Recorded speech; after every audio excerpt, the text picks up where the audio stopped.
We are currently living in a pandemic of fear. The amount of medication which is taken to suppress fear is enormous. So I think it's safe to say that the methods we are using to handle fear, which is basically just deny that the fear is there and push it down, is not working. And what I'm gonna talk about in this video is a radically different approach, something very controversial, but something that really works and that can really make you fearless. We have all been taught to deny our fear and to push it down. Just think back when you were a child and maybe you were afraid of some bug, but then a parent or a teacher or some adult says, "Ah, that's only a bee, don't be silly, there's nothing to be afraid of." So what you learn is not to acknowledge the fear, to pretend like it's not there and to push it down so that it disappears. But then the problem is it doesn't really disappear, it stays in the body. Because when you push it down, you push it inside of you, inside of the body where it can create pain and tension, or and also inside of your subconscious where it stays, so you think it's gone. And it's actually in a place where you cannot feel it, where you cannot reach it anymore. And then the fear gets control over you because you don't even know that it is inside of you. And you can do nothing about things that you're not aware of. And that's how this whole pandemic of anxiety, of fear is created. All our life, we've been taught to push all of the fear down, to deny that we are afraid. And it's our unconscious is so full of fear that we are governed by it. We are ruled by all of this fear, which is stuck inside of us. So, my method I'm going to explain in this video of how to handle fear is very different from what you know. It's very controversial. So, I'm wondering what you'll think about it. The way to handle fear so that it's not pushed down, so that it does not stay inside of you, but it's released instead, is to really feel the fear, acknowledge that it's there, and give it space. I'll explain a bit more. So, by feeling the fear, I mean the physical sensations of the fear. Because for every emotion, for every feeling, there is always a physical counterpart. For example, for fear, it will be your heart that is racing, it will be your throat that is clenched. It can be other things, but these two are the most common.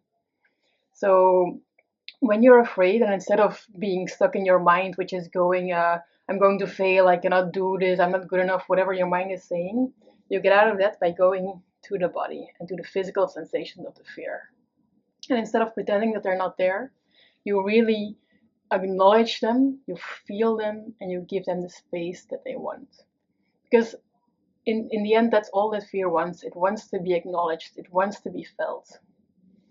So, for example, you feel your heart racing, you feel your throat going, ugh, and then you really give it space. Like maybe your body isn't even big enough to contain all of this fear. So it's like maybe this is the space that the fear needs, and then you imagine fear running all inside of you. Like instead of being small and being tense, now it can open up and it can move the way it wants, and it can be released in this way. That might sound very woo if you never tried this because it's so different from the way we usually handle fear. But really, give it a try and you'll notice how much this does to you.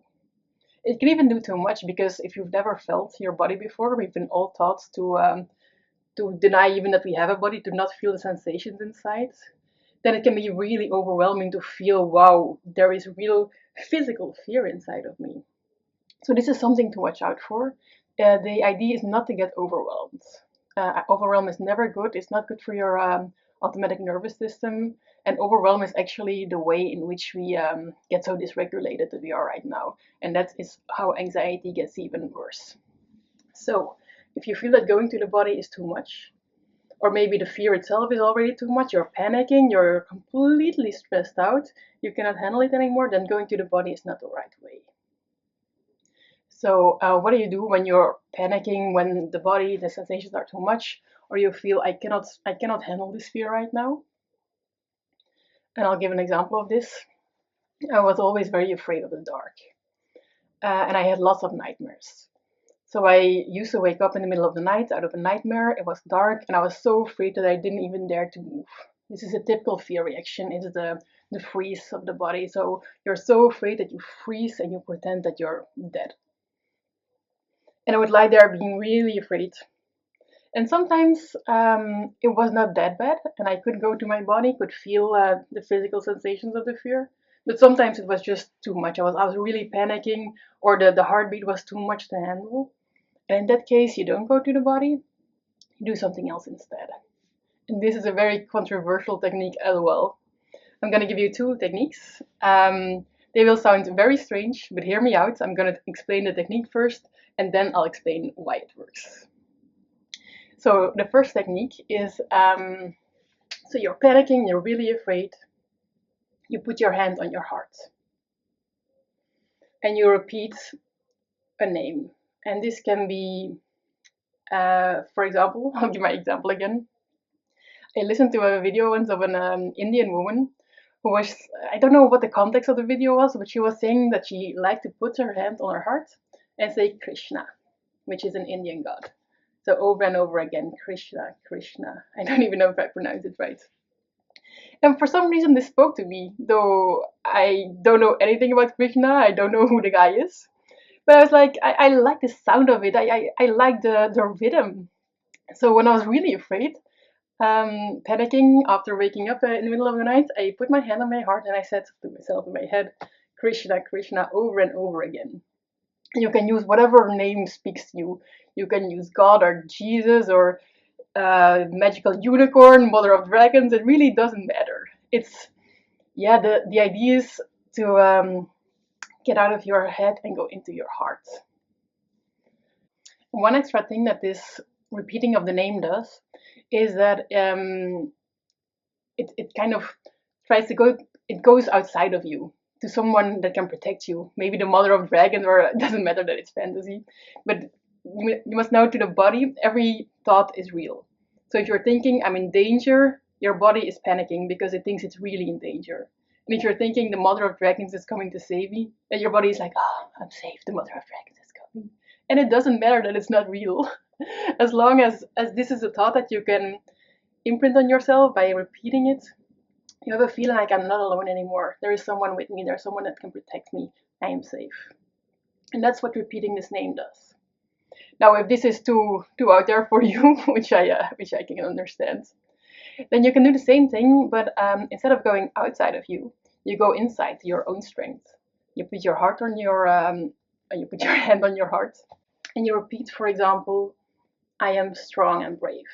I am strong and brave. Or you say, I am safe. I am strong enough to face this, whatever. You find something that gives you strength and you repeat that mantra. And so, as promised, the explanation of why does this weird technique work, it's two things. It's repeating a mantra, whatever it is, stops the thinking. And the thinking, so the mind, which is in overdrive, is what is keeping you inside of the fear.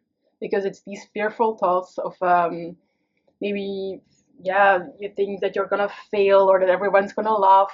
All these fearful thoughts are creating the fear.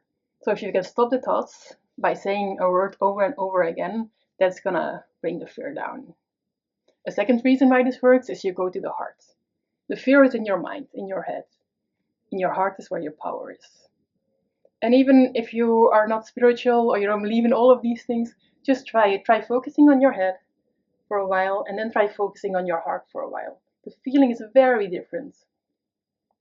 And then a third reason why it works, yeah, either you reach for someone outside of you to protect you, or you reach for your own inner strength, and this gives you a feeling of security. So, in summary, when you are panicking, when the fear is totally overwhelming, you put your hand on your heart and you repeat a mantra until the fear has gone down. And then you can choose what you do when you feel safe enough. You can go to the second step and really feel the fear, feel the physical sensations, and give them space so that they can leave your body, so that they can be released.